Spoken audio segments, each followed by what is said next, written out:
Hi friends, ഇന്ന് ഞാൻ എത്തിയിരിക്കുന്ന ഒരു അടിപൊളി കറിയുടെ റെസിപ്പിയുമായിട്ടാണ് കേട്ടോ. വളരെ സിമ്പിളായിട്ട് തയ്യാറാക്കാൻ പറ്റുന്ന ഇഡ്ഡലിക്കും ദോശയ്ക്കും ചോറിനുമൊക്കെ പറ്റിയ ഒരു കറിയുടെ റെസിപ്പിയാണ്. ഇതിന് ഒരുപാടധികം വെജിറ്റബിൾസ് ഒന്നും വേണ്ട കേട്ടോ. കുറച്ച് ചെറിയ ഉള്ളിയും 2 സവാളയും 2 തക്കാളിയും ഉണ്ടെങ്കിൽ ഈ കറി റെഡിയാണ് കേട്ടോ. അപ്പോൾ ഇതെങ്ങനെ ഉണ്ടാക്കിയിരിക്കുന്നത് നമുക്ക് കണ്ടു നോക്കാം. അപ്പോൾ അതിനായിട്ടൊരു ഉരുളി ഞാൻ അടുപ്പിൽ വെച്ചിട്ടുണ്ട്. അതിലേക്ക് 2 ടീസ്പൂൺ വെളിച്ചെണ്ണ ഒഴിച്ച് കൊടുത്തിട്ടുണ്ട്. എണ്ണയൊന്ന് ചൂടായി വരുന്ന സമയം ഇതിലേക്ക് 1 ടീസ്പൂൺ കടുക് ഇട്ട് കൊടുക്കാം. കടുകൊന്ന് പൊട്ടി വരുന്ന സമയത്ത് 2-3 ഉണക്കമുളകുണ്ടല്ലോ, ഞാനിവിടെ ഉണ്ടമുളകാണ് ഒരു 4-5 എടുത്തിട്ടുണ്ട് കേട്ടോ. അതുകൂടെ അതിലേക്ക് ഇട്ട് കൊടുത്തിട്ടുണ്ട്. മുളകൊന്ന് ചൂടായി വരണം. ഈ സമയത്ത് നമുക്ക് ഒരു ചെറിയ കുടം വെളുത്തുള്ളി എടുത്ത് വെച്ചിട്ടുണ്ട്, അതിലേക്ക് ചേർത്ത് കൊടുക്കാം. വെളുത്തുള്ളി ഒന്ന് മൂത്ത് വരുന്ന സമയത്ത് ഇതിലേക്ക് ഒരു 2 സവാളയും ഒരു 10-20 ചെറിയ ഉള്ളിയും കൂടെ ചേർത്ത് കൊടുക്കാം.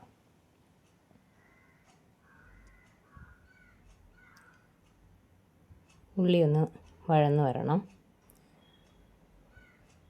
ഒരുപാട് അങ്ങ് വഴക്കണ്ട, ബ്രൗൺ കളർ ആവുകയൊന്നും വേണ്ട.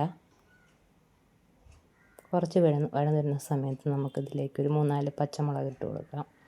എരിവിന് ആവശ്യമായിട്ടുള്ള പച്ചമുളക് ഇട്ട് കേട്ടോ. ഞാനിവിടെ 4 ഇട്ടിട്ടുണ്ട്, ചെറിയ മുളകാണ്. ഇനി അടുത്തായിട്ട് ഇതിലേക്ക് ഒരു 2 തക്കാളിയാണ്, ഇടത്തരം തക്കാളി 2 ഇട്ട് കൊടുക്കുന്നുണ്ട് കേട്ടോ. അതും കൂടെ ചേർത്ത് നന്നായിട്ടൊന്ന് വഴറ്റാം.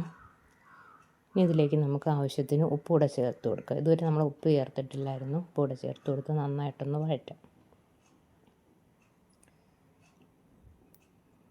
നന്നായിട്ടൊന്ന് വഴന്ന് വരുന്ന സമയത്തിലേക്ക് കുറച്ച് കറിവേപ്പിലയും കൂടെ ചേർക്കാം.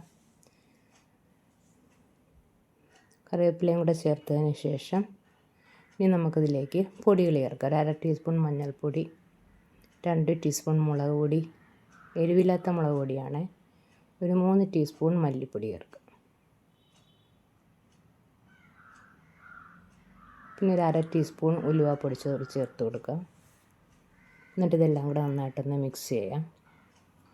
അരപ്പിൻ്റെ പച്ചമണമൊക്കെ ഒന്ന് മാറട്ടെ. അതിനുശേഷം അതിലേക്ക് കുറച്ച് പുളിവെള്ളം ചേർക്കുന്നുണ്ട് കേട്ടോ. വളരെ കുറച്ച് ചേർക്കുന്നുള്ളൂ, നമ്മൾ തക്കാളി ചേർത്തതല്ലേ. പുളിവെള്ളം കൂടെ ചേർത്ത് നന്നായിട്ടൊന്ന് മിക്സ് ചെയ്യാം. ഇനി ആവശ്യത്തിലുള്ള വെള്ളം ഇതിലേക്ക് ചേർത്ത് കൊടുക്കാം. കറിക്ക് എത്ര വെള്ളം വേണോ അത് ആവശ്യത്തിനുള്ളത് നമുക്ക് ചേർത്ത് കൊടുക്കാം. ഇത് നന്നായിട്ടൊന്ന് തിളച്ച് വരട്ടെ.